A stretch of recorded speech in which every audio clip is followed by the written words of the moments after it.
Hi everyone, it's Michelle Lightworker here, and thank you so much for joining me and my beautiful special guest today, Carolyn King, for an enlightened conversation. We're very excited to have you tune in and voyeur our sacred space today.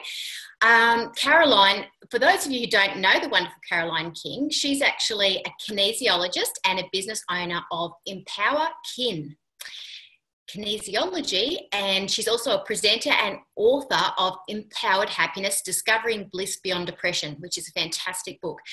On a personal level, she's a mother to two beautiful school-age children and a wife to a wonderfully supportive husband.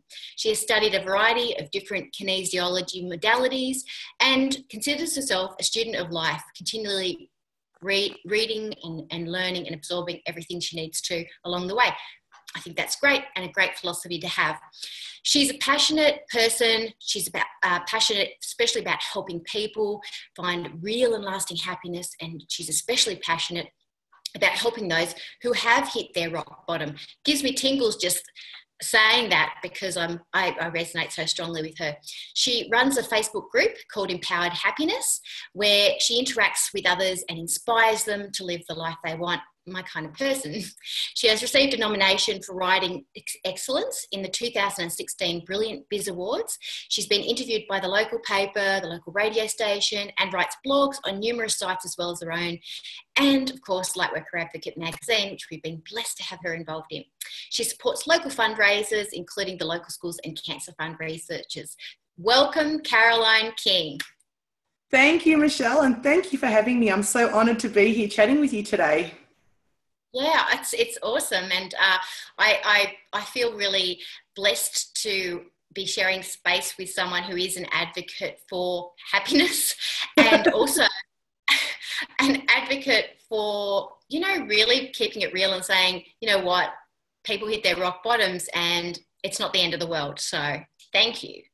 Thank you, and I agree with you. Yeah, getting happiness after hitting a rock bottom can be difficult. So I want people to know that there is life after that. And that's what I guess my mission is in life now that I've found it. Yeah, it's a funny kind of thing, isn't it? How our life purpose finds us and, we fall into it. And, yes. It's kind of funny thing too, because we also say I fell into depression. Well, you know what? Sometimes falling into depression or falling into your rock bottom can lead to falling into your purpose. So well done you. Or it could be the universe's way of giving you a really good kick up the bottom when you're not listening to the universe, because I always knew I was meant to do something and write, and I had spent years doing, I'd studied courses like crystals and Reiki, but never had actually implemented them in helping anyone else and running a clinic. So I think that depression was that final kick up the bottom to get out there and actually talk about things and actually, practice as a Reiki consultant, as a crystal healer, as well as a kinesiologist. So that was the universe giving me that tap on the shoulder or that kick up the bum to change my life and to do what I needed to do. Yeah. Oh, well done. I mean, I'm actually quite passionate about kinesiology. I studied it myself back in 2001, and when I was actually studying it through integrated kinesiology up on the Sunshine Coast, it was just fascinating. And the kinesiology that I was learning as well was really around clearing trauma and identifying when the traumas had occurred. Yeah. And so, wow, that was fascinating, because I was at the time a counsellor who was specialising in trauma and abuse. So for me, it was like, wow. And I had a really interesting experience, actually, which was that I would, after learning, I did the courses, and then after applying that in my practice, I would go to muscle test a person, and I would know before I even touched their body what the response was going to be. And it was freaking me out, because it's certainly not something I was thinking about. Like, I wasn't thinking what's going to be their response. And, half the time I had a sort of chart that I'd refer to go, well, is it that, is it that, is it that? You know how you can muscle test sections of a chart and things like that.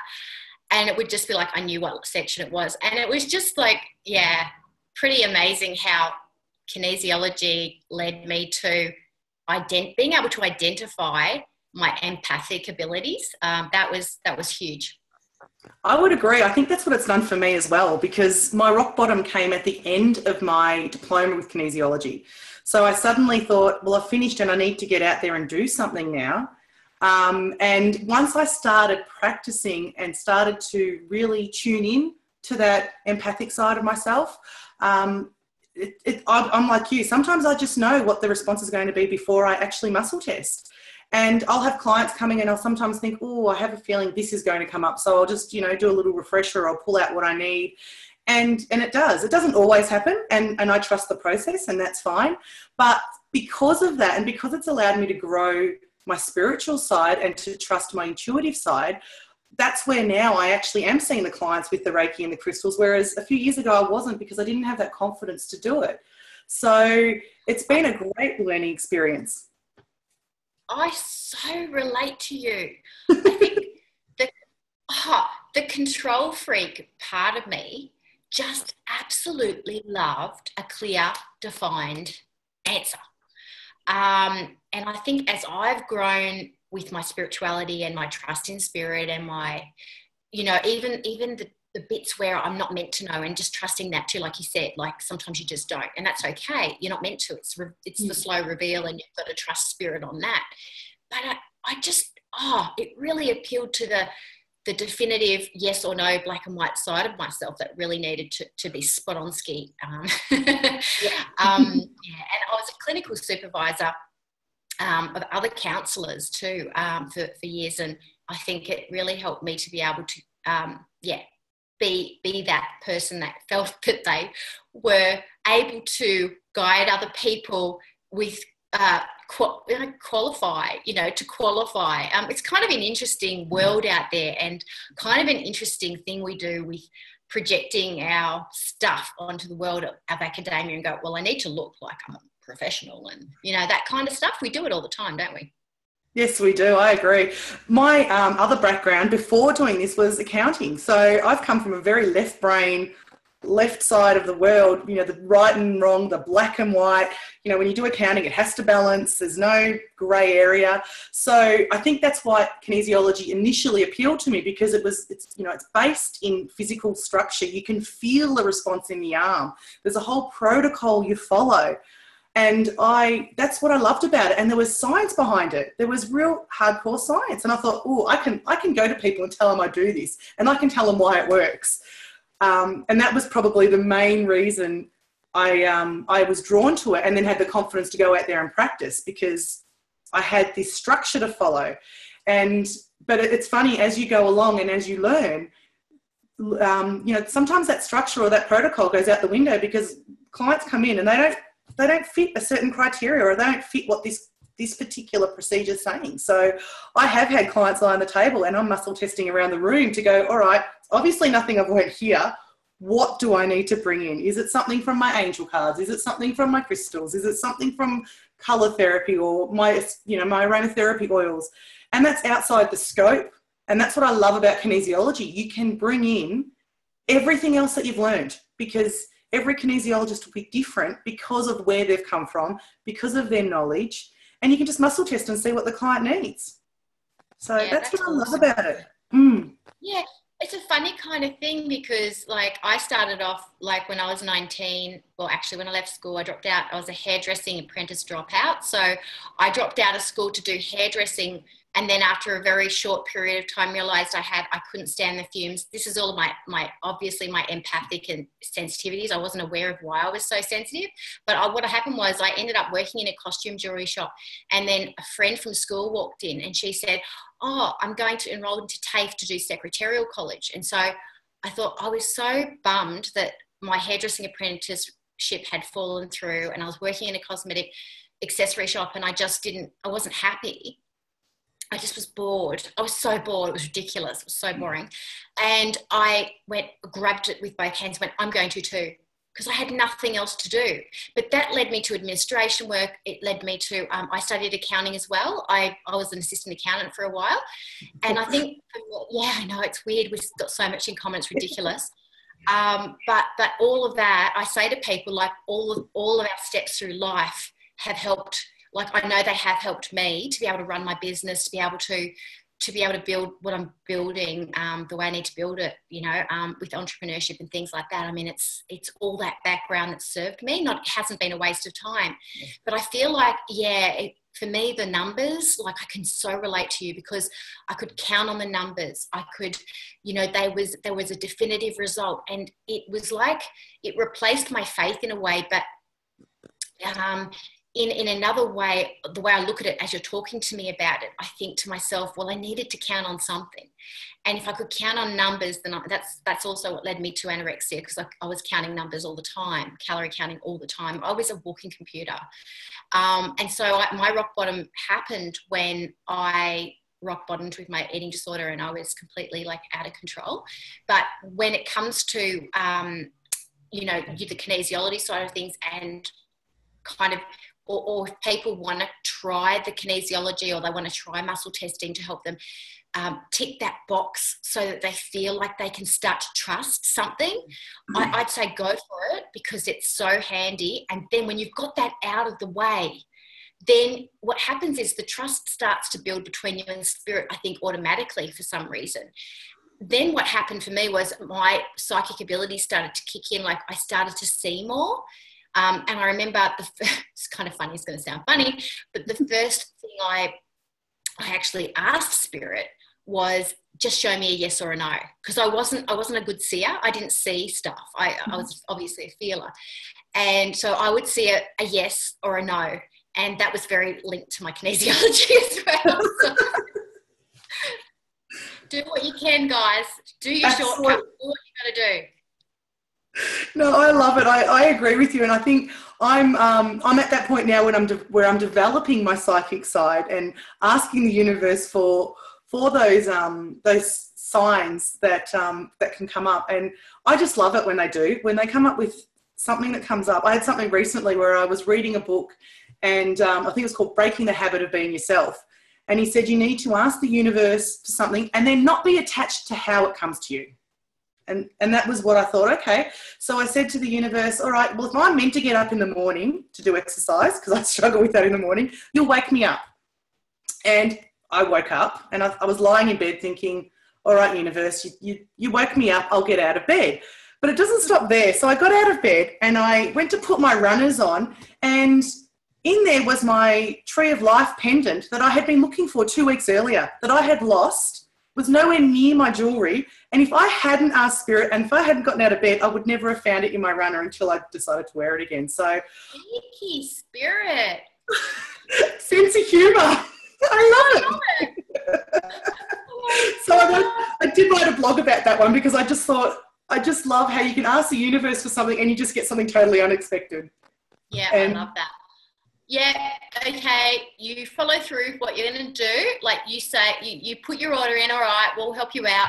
You follow through with it, and guess what? You get a bonus gift of a necklace. That I lost a few weeks ago that I could not find. Amazing, isn't it? Wow, that's a great story. Yeah, I love that one. That was only a few months ago, and I had to laugh. I thought, okay, guys, that's hilarious. Thank you. Yeah. I want to say I can't even tell, but I wanted to say to everybody listening that you may or may not be able to realise this, but Caroline has actually got a cold, and she has turned up anyway, which I think is another example of what we've just talked about. You know, we put our order in for today. We really wanted to do it today, so that we're all on the front foot of everything. But yesterday, Caroline messaged me and said, "Oh, hey, just giving you a heads up. I'm sort of feeling like I'm a bit under the weather. I'm coming down with something, throwing everything at it. But do you want to cancel?" And I said, "Look, Kate, you know what? Let's set, basically let's set that intention to do it. And hey, if we, see how you feel, no issues. Fingers crossed though." And I just want to say that, it's amazing that you've been able to turn up today and follow through what you said. And it's like you're not trying to be perfect, which I just honour that so much. It's like, really do. Because, when we got the flu and that, we don't we don't feel that great. And Yeah. you know what I mean? So thank you so much for turning up, following through. I'm sure there'll be gifts from today. Thank you. Yeah, I have to admit, I do feel a little bit, not as well as I would like to have felt, but that's okay. I've got my lemon and honey in water here that I'm just sipping all day, and I'm drinking the water, and I've got my aromatherapy oils, and I'm taking my vitamins. So I thought the timing was interesting, but I think for me the timing was that last week I decided to start having warm water and lemon every morning, and I think that started to shift some toxins in me, and I think that's what's brought on, because I haven't had the flu or a cold for, I don't think I've had it at all this year at all. I've been pretty healthy. So I think it's just shifting some stuff. And I thought talking with you today is everything shifts things and everything helps us grow. So I thought, no, I'm fine enough to sit behind a computer and actually have a chat. And as long as my voice keeps up, it's all good. Totally, honey. And, you know, what I find too is, you know, when I invite people into my enlightenment bubble of whatever kind it is, whether it's contributing to Lightworker Advocate magazine, or, you know, whether they've signed up to do Everyday Lightworker 101, or they're progressing onto Lightworker Practitioner Training Next Level, whatever it is, I always find that our body it's like we set the intention, we say, yeah, this is what we're going to do. And it's like our body has to catch up, and we have to honour that, but we don't have to hide, you know? Yes. And like even for me, when I was recording Lightworker Practitioner Training, I came down with a cold. I hadn't had a cold in a long time. And there was a choice for me to not record with you know, with an unperfect voice, perhaps a less muffly voice, or to record anyway. And I chose to record anyway. And I'm so glad I did. And I listen to those recordings now and I can't hear myself. I can't hear that I had a cold. And I wonder, how is that possible? Like I think spirit was obviously helping somehow. But at the time, yeah, I feel like almost like I was given that opportunity to kind of like collapse into avoidance in a way. Because, you know, like when our body comes up with wanting to rise up or step up in our vibration, we do. We are going to go through flus and viruses and healing and all that kind of stuff. But I think it's about like you quicken the healing process by turning up, not by collapsing it. Unless, of course, you wiped, which is honour that and take that rest and time. But if you kind of feel like I can, because I've healed viruses really quickly by turning up rather than collapsing into them. And I want to ask you this too. Last night when I went to bed, I noticed I had a little kind of issue of my right ear going off to bed. So that could be my stuff, but I'm just curious if you have had any right ear stuff, because I was going off to bed with something and I knew it was related to today. I just knew it was related to today for me or for you or what have you. Oh, okay. I didn't have any ear issues last night. So I guess it could have been, though, I did go to bed. I thought I'll go to bed early with the intention of sleeping it off. And I did start to read a book that someone had given me, and I thought I did get a message straight away saying, no, you need to go to sleep. You don't need to read. So it was probably linked to that I needed to listen to, go to sleep. You don't need to read tonight. It's time for an early night. So I think I switched off by about 8:45 and thought, no, I need to just try to sleep. I had a funny night's sleep anyway, but I think when you've got a cold and a dry throat, it can wake you up in the middle of the night. But yeah, that could have been that message coming through and me listening to it saying, you know what? And it was quite strong. Go to sleep. Don't read. Wow. And you know what? I went to bed really early too. And it would have been like 8:09 your time, because you're in Melbourne. Yes. And I went to bed at 45 minutes after that, which is kind of 9:45, which is like, 8:45, which is kind of like when you were listening. I mean, that's an interesting synchronicity right there, because I said to my husband, I'm going to bed. And then it took me 45 minutes to get there, because I was like, you know, when you're on the way to bed and you're cleaning up, I just want to do that and I just want to do that. And I was cleaning up and doing all these things. So by the time I got to bed, but it was so good. I had a great night's sleep and I woke up at 5 a.m. and I was just like, right as a button. So it's amazing, isn't it? Like when you listen.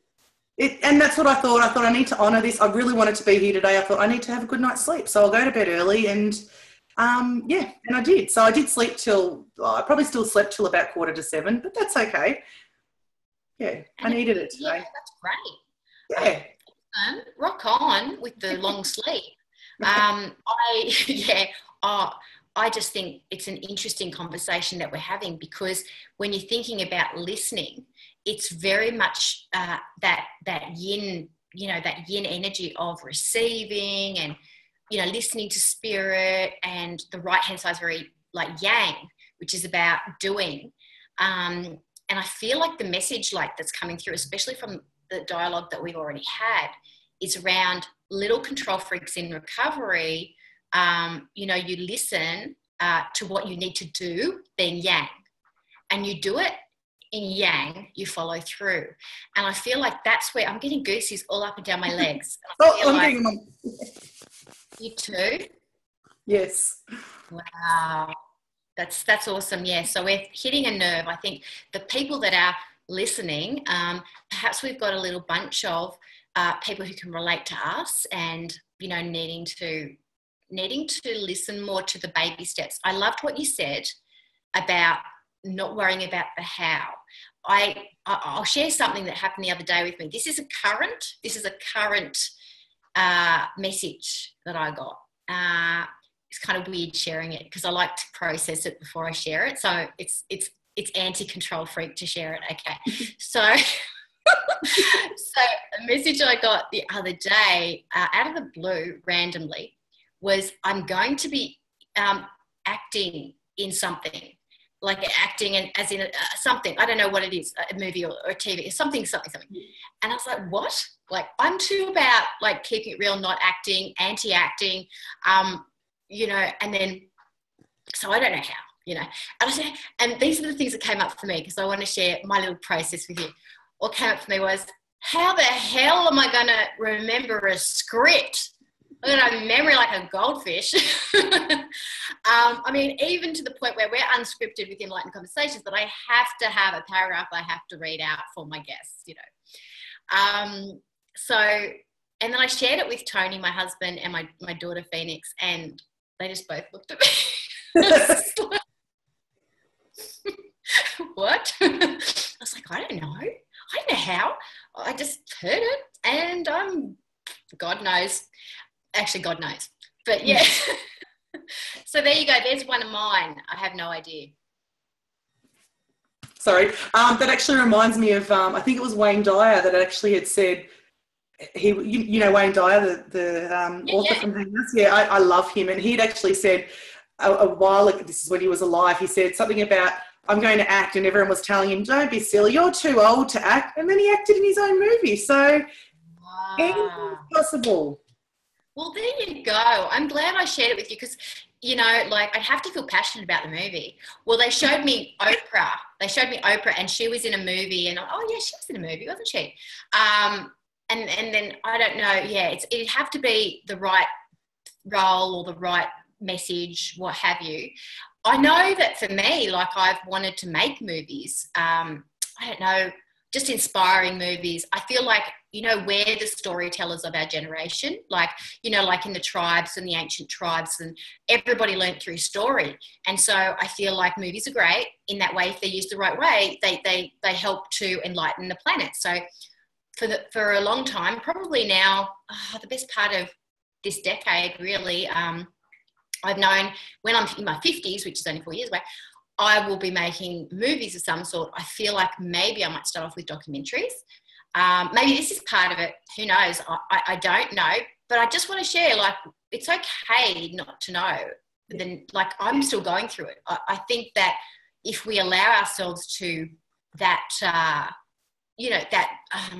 what's the word I'm looking for? Well, I guess it is honouring, really, isn't it? The journey. It's honouring. We'll know what we're meant to know when we're meant to know it, and including the how, including the baby steps. Yeah.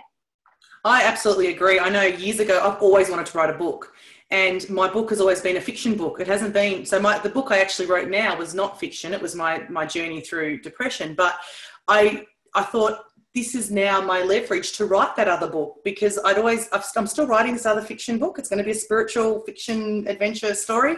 And it's in the back of my mind, and I write a little bit every now and then. But I think you can't dictate to the universe what you want and how you want it. You just have to let it go. And Wayne Dyer, he wrote his own movie. I mean, that's how he acted. That was his story in his own life that he played. So I think it's listening to spirit and going, all right, guys, that's going to happen. I'll leave it up to you to bring me the how. And then when it comes, at least you're aware that the opportunities come up and you can get out there and do it. But if you didn't have that awareness, you wouldn't know when the opportunity presents itself. Yeah, and it's like that. The ear chakras are like, they open up more, I reckon, because you're actually like in faith, you know, like a flower opens and blooms. And, you know, we say this about the base chakra, you know, when you surrender and let go, you open and, you know, you feel better sexually. And it's the same thing with ear chakras as well. I think that, you know, when you let go and when you trust and things like that, spirit just sends you a lot of messages, like a lot more than you get, like a lot more detail than you get. But also something dropped in this morning when I was on my run. Actually, when I got back from my run, I was about to hop in the shower, and, you know, weird things just drop in all the time when you're on the toilet and in the shower and things like that. And I know, and it's crazy. But what dropped in for me was the difference between a psychic and enlightened person. You know, the difference between psychic abilities and enlightenment. You know, the psychic aims for, you could say, this is a generalization. I don't actually look at psychics this way, but the generalization dropped in, if you know what I mean. Psychic aims for wanting to know the future or being able to see the future, whereas the enlightened person is more about what to do about it, what to do about the knowledge that you've learned, what to do with it, and how that is serving you, how that is serving other people. So it's that's where the difference is. It's like, you could say if around the psychic ability stuff, it could be about wanting to be in control. Because if I know my future, then I can control it. Whereas the enlightened person can say, well, I have this information, it's gifted to me, but now what am I going to do about it? And then the thing that came through after that was, if you actually sit in service, if you are sitting in service with the information you have and your intention is to serve, then you can't go wrong. Because what you're doing is you're then reconnecting with everyone else. You're not saying, well, I know my future, so this is what I can do, blah, blah, blah, blah, blah, blah, blah, and no one else matters because I've got control and I've got this, da, da, da, da, da, which a lot of people do. They want to go to a psychic to find out that information so that they can feel in control. Whereas the enlightened person goes, well, I've been shown that I've got this information. If I make this decision or that decision, what's for my highest good? What's for my highest enlightenment? What's for the highest enlightenment of everyone? That's the difference. Yeah, and I agree. And I think that comes down to trust, doesn't it? Trusting yourself. Because going to a psychic, you're giving away your power and you're saying, you tell me where my life's going. Whereas if you're enlightened and you trust what the universe is bringing and you trust that you know what's right for you by listening to spirit, and you just let it go and you just trust the process, then everything changes. And I think, like you were saying about the ear chakras, I think that changes our perception too, that when we trust the guidance we're getting from the universe, we open up our eyes to a different perception of what's around us. So we might say, we suddenly see things that we wouldn't have seen if we hadn't come up with that initial idea. So I think it's like, before I ran a business, before I had any of this, I didn't know what business people out there did. I didn't know how many women were in business. And now when I opened up, and I'm part of different groups and I'm learning from different people, I think, wow, there's so many amazing women out there that are working 2 jobs or working and have got kids or doing so many different things. And I didn't know there were so many of them out there. And I didn't realise the effort that they put in to helping other people. I mean, men and women, I shouldn't say it's just women, but there's a whole world out there that I didn't know about. And then my daughter's now a dancer. And suddenly I'm stuck in this, she's only 10, nearly 11, but I'm suddenly stuck in this dance world and I'm a dance mum and I was never a dancer. I was a netballer. And suddenly, she's just been cast as a munchkin in The Wizard of Oz. And suddenly I'm in with theatre people. And I'm thinking, this is such a different world to anything I was aware of before. So I think when you open yourself up, there are so many pockets in the world that we just don't see, because if we're narrow-minded, all we see is that bit in front of us. And we don't know there's all these other wonderful people out there in different areas. I can relate. that's been seriously my joy. Not only with this program, because, you know, I'm open to a complete diverse array of different people that are extraordinarily interesting. And although I want to research them, I don't, because I really don't. I really want to just, let's have a conversation and find out about you, because I'm excited to, I'm curious. So I'd rather, instead of get to, even though I have to screen people, but I try not to go too deep, because I really want to explore stuff with people. It's exciting. I feel like, yeah, if you keep an open mind and really allow the universe to present who you're meant to learn from. Like, wow, dance. And I was a netballer too. What position did you play? I started off as goal defence and then ended up in centre. So I was a tall centre, but I loved it. Wow.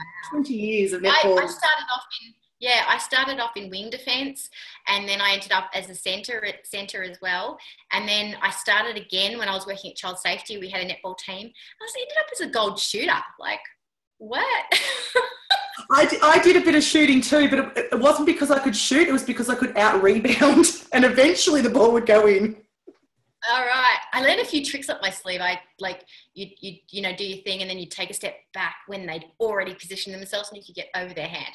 Yes. All these little tricks you learn. Yep. I loved netball. I thought it was awesome. I stopped actually because I think it was my knees, you know, the turning and things like that. And I just didn't want to, because, you know, I'm pretty fit and I run and that kind of stuff. But it was that actual jerky motion. And I thought, no, got to really honour the knees, I think, and the hips as you're getting older. Although I do body attack classes, which we do athletic training, a little bit of agility stuff, but I have more control over that because you kind of know what moves are coming. I think that's important. There is a certain level of connection I think we need to have and respect with regards to, stretching our limits, and because I do push myself because I love being fit, but also just that sort of yin energy of really being nurturing and compassionate and loving, not doing it out of self-hate. My whole ethos around exercise has to be around self-love, because I did the whole bulimia exercise thing. You know, people go, oh, I can exercise now because I've eaten that. It's like that to me, it's bulimia. I don't do bulimia. I don't do my diet or what I eat based on how much I exercise. That's not what I do. So because it's just plugs me back into my eating disorder. So I don't do that anymore. I just kind of put that out there actually, because I think that's important to talk about too. Yeah, absolutely. I mean, I've always been on the heavier side, so I've always struggled with my weight, but I love my food. So not eating has always been an issue for me, but I've spent time at the gym, and I was at my fittest, ironically, just before I started my kinesiology journey. I was at my fittest. I'd lost 60 centimetres, and I think it was maybe 10 kilos, but it was through a 12-week body transformation program. And I loved it because I loved that feeling of feeling strong. I'm a big weights girl more than a cardio girl. And I loved that feeling of being strong. And I have to admit, I've sort of let that slide a little bit. So I do have to get back into it. But you have to love what you do. And so now for me, it's maybe going for a walk, and I walk sometimes for exercise and sometimes just to clear my head. So I think if you can get into that pattern of loving what you're doing and you're not doing it because you have to, then it's great. And that is, I'm not perfect, so that's the next goal on my list of things to do, is to get fitter and healthier for my own benefit. It's not about anything else. But I had to work on my mind before I worked on my body, because that was the process I had to go through. Yeah, I think it all goes together, and I don't think there has to be a timeline on it, because, you know, sometimes we, like for me, when I was amazing. I love my fitness and things like that. But when I was focusing on setting up the training and everything like that, and all my hours I was just putting all the hours into that. I noticed I'd go on walks and things like that, but I wasn't really watching what I was eating that much. And I wasn't really pushing anything fitness wise at all. And I just remember, I was pretty healthy though. Because, you know, I didn't have aches, I didn't have pains and things like that, apart from a little bit of shoulder stuff, but that was an old thing that it was, interestingly enough, corrected itself after I wrote Everyday Lightworker Bible. It's kind of funny how that happened. But in general, like, I felt really good. But I remember in 2014, just before writing the Everyday Lightworker Bible, I actually got up to 79 kilos. I'd actually put on I was usually about 64 or so kilos, and I'd put on about 15 kilos. And I went, wow, I didn't even notice that going on. Whereas in the past, I was such a yo-yo person, like it would just go like 10 days, put on 2 stone, you know, that kind of ridiculous stuff. So in a way it was kind of good because I wasn't obsessing about my weight. But in another way it was like, yeah, okay, well, I'll be mindful about what I'm doing and step up the exercise and things like that. And it was kind of interesting, and it was hand in hand for me with writing Everyday Lightworker Bible too. I think after, you know, how we were talking about healing and, you know, your body kind of, it was almost like my body was saying, you're noticing the heaviness because you're ready to release it. And so then, yeah, I just basically released it pretty much within the first 6 months of last year, which is 2015. And haven't really had any issues with, or, you know, creeping on too much. I still have to be mindful, but it's pretty much in a happy place, you know, at the moment, which is great. I think it's good to find your happy place with, especially being 46 and your hormones change and your metabolism changes and all that jazz. So it's just about being real about it, because the estrogen dominance thing is real. Like I'm sure, because I got up to that and I was getting more brain fuzz, like real like hormonal brain fuzz, and that's got, like, I haven't got a great memory, but my brain fuzz is completely gone, just having lost that 15 kilos. Like, it's amazing. I did lose more than 15 kilos. I went down to 59, but it was just I didn't have a bum, so I decided to allow myself. Didn't like not having a bum. Love it. Not have a bum. What's that? I have no problem there. I have a bum. But yeah, I think I'm at the start of that journey now. I think I had to work on myself. Like I said, for me, I had to do it in 2 separate bits because I was working so heavily on myself. And I've been getting those messages now, like I said, you know, to have the warm water in the morning and to cut the coffees out. And so I'm working on eating healthier, because food's so important. And I know when I was going through depression, if I'd had an energy drink, I was so angry the day after. There was something in those energy drinks that would just agitate me, and I couldn't control the anger. So I thought, that's it. I'm not having an energy drink ever again. And I haven't. I might drink a coffee, but I don't have those, you know, the V's or the Mothers or all that stuff, because it just affected me. So I've been more mindful of what food does to the emotional side as well as the physical side. Yeah, that's fascinating, isn't it? Oh, I've had energy drinks before, but usually on a night where I've had a drink, and for whatever reason the two don't go together for me, and I just vomit, and it's just like, ugh. So I avoid them like the plague. I think there must be something really toxic in them, because that's the only time I really feel ugh. So yeah, with having consumed that. So that's, interesting, isn't it? The energy drinks. I haven't really done any meditation on it for me. Sometimes you just know stuff and you just don't even go, okay, whatever, not going there. Trust that. Yeah. That's what I do about fake sugars as well. I'm just not a fake sugar person. If I'm going to have a little bit of sugar, I'll have the real stuff, even though that's highly processed. And that's just a personal thing, because I don't know. There's something about the fake sugars, and there's people I know that all they do is drink Coke Zero or Pepsi Max, and they're severely overweight and they're severely depressed. And I'm thinking there has to be a connection. And this is a gut feel. This isn't a scientific thing, but there has to be a connection between all these chemicals we're putting in our body and how we're feeling, because our body can't process it. And our brain's going, well, what are you doing? What are you giving me? And you want me to be healthy with this stuff? So I think there's a lot going on out there with our food and our diet, and it's important to know to eat as clean as we can. I'm not perfect. I like a good meal, but it's just knowing, I guess, what we're eating and feeling how we feel afterwards. Yeah, totally. There are some things that I eat that, like, you know, when you can eat them and you say, oh yeah, I can eat that. But I know I'm going to feel crap afterwards. Like meat pie. I love meat pies, but I always feel really crap after having a meat pie. Like I just feel like, I don't know, heavy and pastry and a bit of reflux, and I don't get reflux. So it's like, what's in that? So yeah, I think it's about trusting. Sometimes you just got to just literally cut things out and go, yeah. Or stop. I know chocolate's my thing, and I can have one cube and I'll be fine. But then I'll have the one cube and go, well, that tasted so good, I'll have a few more. And then I feel really sick because I've just had too much chocolate. Whereas if I'd stopped at that one, I probably would have been all right. Yeah. Yeah, it's an interesting thing what your triggers are and what they lead to, I think that's the thing. I think with maintaining, the thing I've learned about maintaining enlightenment is it's about, for me, because I was such a black and white control freak with anorexia and just dieting, and is about finding the middle road that's loving, and what that looks like shifts and changes a lot as I grow more into who I am.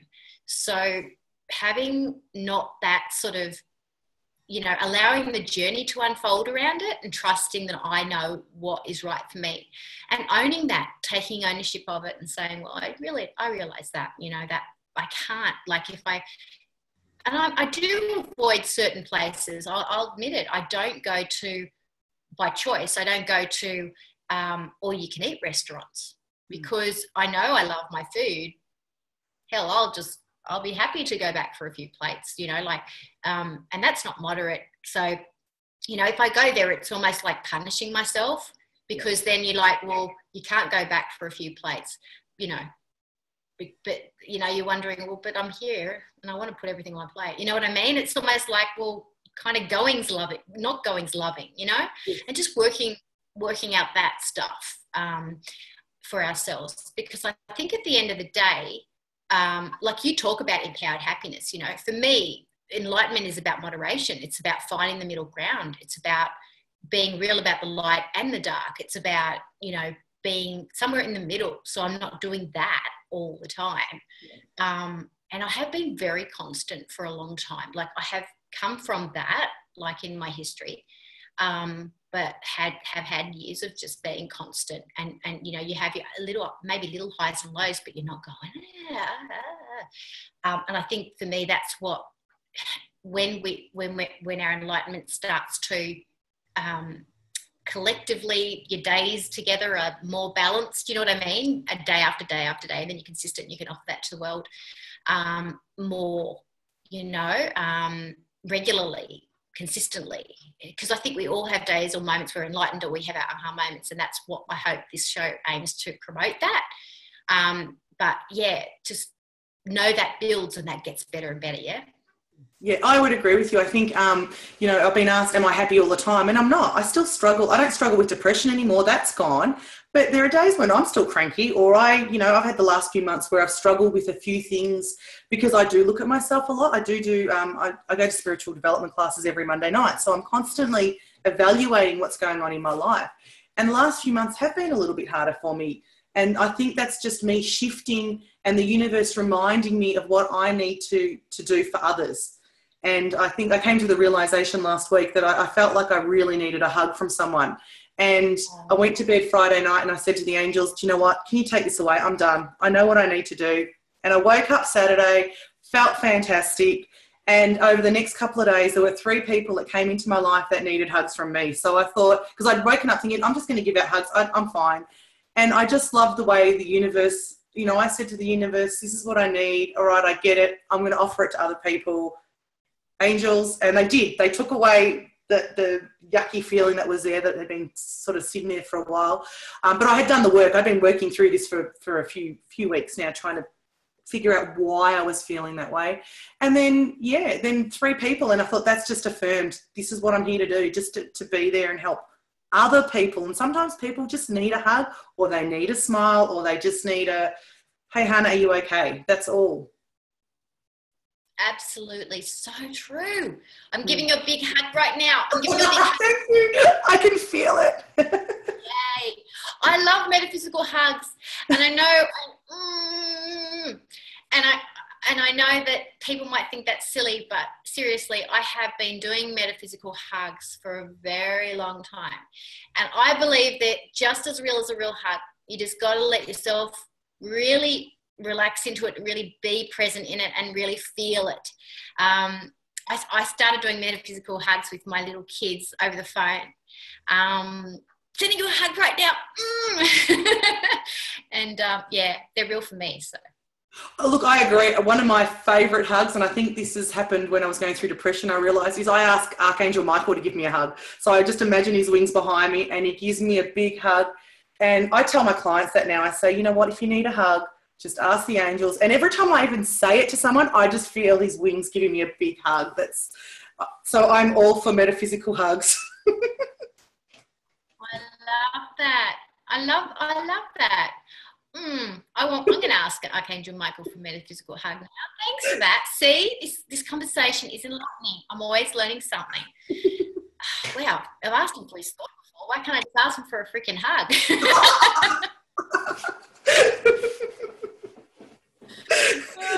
I do all the time when I need it. Yes. So good on you. Yeah, it just feels safe and secure, and I think it's just that feeling of warmth, and you know, he's the protector, so he's got his big sword and he protects us. Yeah, absolutely. It's total strength, isn't it? I love that. A strong hug. Yes. When you want a strong hug, go to Archangel Michael. Bring it on, Archangel Michael. Come and give me a hug.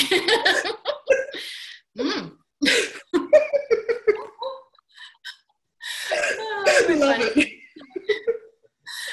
So what's next for you, my dear? How can people find you? Give me a little bit of a rundown on where's everything heading for you, and let our viewers know so that they can plug into you. Sure. So I do have two websites. I have one website which is based around my kinesiology, and that's EmpowerKin.com.au. So EmpowerKin.com.au. And then I started a new website called EmpoweredHappiness.com, and that's around my book. And on that site is where I blog. There are freebies on there, so people can log in and they can get the first chapter of my book for free. They can get a walking meditation, an MP3 meditation, and there's an ebook on there. There are 3 meditations in my book, so I'm recording them slowly and releasing them. So that's the first one that's on there. I also have the Facebook group, Empowered Happiness, which I'm building up, and I post in there every day. And the whole idea is to post happy things, but also to get people thinking. So, you know, what makes you happy? What doesn't? Where are your struggles? How can we help? And just to be a positive place, because I think the world these days, there's a lot of negativity out there, and there's a lot of people, you know, go on Facebook and people are complaining or whinging, and it's just a place where you can go where it's just all going to be positive and helpful, so that if you need a lift, you know, that's a place to go. And I'm also writing a program at the moment, Empowered Happiness, so that it can be delivered to your email box, and there'll be meditations every week, which I've written. And it's a combination of what I went through. So it's using some of the kinesiology techniques as well as my spiritual development work that I've done on Monday nights. And it's just a combination of all that to try and get to the core of what's holding you back from being happy and then getting happy. So people can email me, find my details on either sites, and feel free to connect with me. Oh, that's awesome. I love it. You're like me. You do layers of things. You've got your book, your program, you've got your website, your little group, and anyone can join the group. I understand it's an open group. Yes, I think it says it's a private group that you join. Yeah, anyone can join. Anyone can find it on Facebook and join. Yes, absolutely. Cool. Oh, that's great. You know, because I guess I share with you the values of, yeah, you know, we keep it real. Like, you know, you're identifying what may be holding you back from happiness, but then what you're promoting is focusing on the solutions and focusing on what you can do about it. And that's enlightened for me. And not only empowered, it is very empowered, because we're making the choice then to say, well, I'm the steward of my happiness. I'm the steward here. No one else. It's not like someone brings me $1 million and then suddenly I'm happy, or I have the perfect partner and then suddenly I'm happy. I'm the steward of my happiness, and anything can get in the way of that if I allow it. That's the empowered approach, isn't it? Yes. Yeah. It's taking responsibility for your own happiness and knowing that no one can say or do something to you that doesn't make you happy. If you're at the shops and someone's rude to you, that shouldn't affect your happiness. That could just be they're having a bad day. So yeah, it's taking ownership and saying, well, I control if I'm happy. And that's what I did last week. I thought, you know, I'm over this. I'm waking up and I'm going to be happy. And it's funny, the Saturday went lovely and everything was lovely, and the universe brought that confirmation back to me. And, you know, it's the little things that happen on purpose once you put your mindset. I love that you keep it real. I love that you're able to share, yeah, I've had to dig deep, or I'm going through something that requires my attention. I love that you do that. I certainly can relate to that. If something presents itself to me that I feel is, you know, and I'll call it a wobble, you know, I'm feeling a little bit of a wobble, then I have to have a look at it. Or if I feel like energetically a part of my body system feels a bit walled off or closed down, it's obvious to me now because I've done a lot of work on creating a good flow through all my energetic centers. So when it's a block or it's fuzzy or there's something not quite right, usually I can identify it quite quickly, and I'm really, you know, onto it, because I feel like those are the signs that we need to look for so that we continue to maintain our happiness. If we don't, that's when we start to feel pain. That's when we start to feel tired. That's when we start to feel miserable. And that can lead to unconscious depression. Like, you know, depression is like literally, I know you're saying it's somewhere where spirit can push you to, but it's because we haven't listened, or it is because we haven't noticed the signs to begin with, isn't it? Absolutely. I think you've got it spot on there. That's exactly what it's about. And I think you never stop learning. You never stop growing. And I think the minute you stop, I think that's the minute that happiness can sort of decrease in your life, because life is about learning. Life is about meeting new people, learning new skills, even if it's just reading a book and going to a fantasy place, you know, because someone's created it. It's all about moving. I think Einstein had that saying that you need to keep moving on your bicycle. That's what life's about. Keep moving. If you stop. Yeah, exactly, honey. I think enlightenment is, it's actually an eventuality. So either embrace it or we can fight it.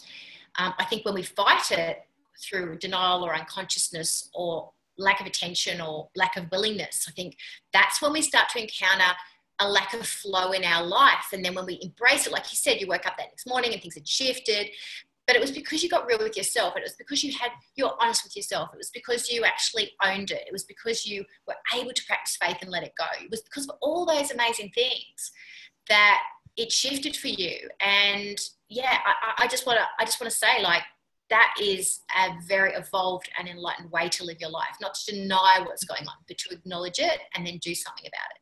Yeah. And that's how I think I'll continue to live my life. And actually that brings me to another thing that I will be creating, those the meditation self-development classes I go to on Monday nights. I'll be starting to run my own so that I can sort of impart that onto other people so that they can start to learn to, if they want to take their life to the next level and just keep growing, because that's exactly right. That's what enlightenment's about going, well, things aren't moving smoothly here. What am I doing, or what am I holding back on, or what am I missing that's not letting me just flow? So, yeah. And I think that's awesome. And I think that, you know, we always learn what we give away as well. Like, it reinforces our learning. And I always say, like, you don't have to master something before you start passing it on. Like, I've never run my own television show or my own radio show on my own. I've never directed and broadcast my own shows, but Spirit said, this is what we want you to do. And I'm like, okay, I'll just turn up then, shall I? And then just do it. And then from that, you're actually, well, going to learn how to do it well, but you have to start somewhere, right? And who knows, I might be teaching other people how to do it themselves just by being involved with me. You know, maybe you'll start to run virtual classrooms or do something like that. You know, I feel like, yeah, we just have to honor that next step for our enlightenment in order for us to really stay on track, stay on purpose, and make sure that we continue to reinforce our learning as well. Yeah. It's just remembering that we don't have to be perfect all the time. That's absolutely right. And yeah, and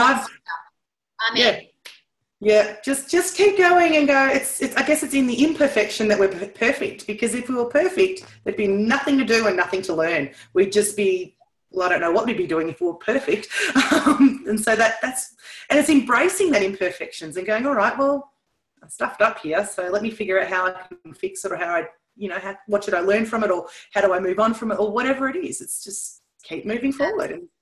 Absolutely, absolutely.